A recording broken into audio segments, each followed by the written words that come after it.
Friends అందరికీ నమస్కారం అండి. ఇప్పుడే అందిన వార్త, డిప్యూటీ సీఎం బట్టి విక్రమార్క ప్రజలందరికీ ఊహించని గుడ్ న్యూస్ అంటూ లేటెస్ట్ అప్డేట్ అయితే రావడం జరిగిందండి.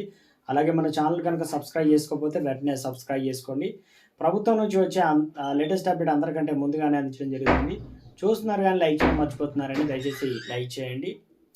భూమి లేని పేదలకు బట్టి విక్రమార్క గుడ్ న్యూస్ చెప్పారు. భూమి లేని పేదలకు ప్రతి కుటుంబానికి 12,000 ఇస్తామని తెలిపారు. తాజాగా ఖమ్మంలో ఆయన మీడియాతో మాట్లాడారు.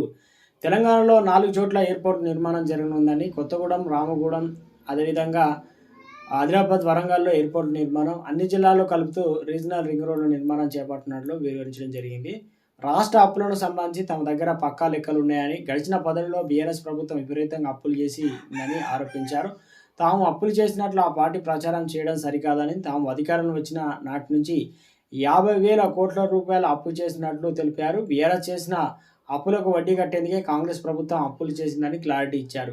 అసెంబ్లీలో ఎవరు ఎన్ని అప్పులు చేశారో చర్చించేందుకు తాము సిద్ధంగా ఉన్నామని తెలిపారు. రైతులకు 21,000 కోట్ల రుణమాఫీ నిధులు ఏడాదిలోపే వారి ఖాతాలో జమ చేసినట్లు తెలిపారు. సో మొత్తానికి ఈ సంవత్సరంలోనే ఇస్తామని చెప్పారు కాబట్టి ఈ సంవత్సరం చాలా తక్కువ టైం అయితే ఉంది.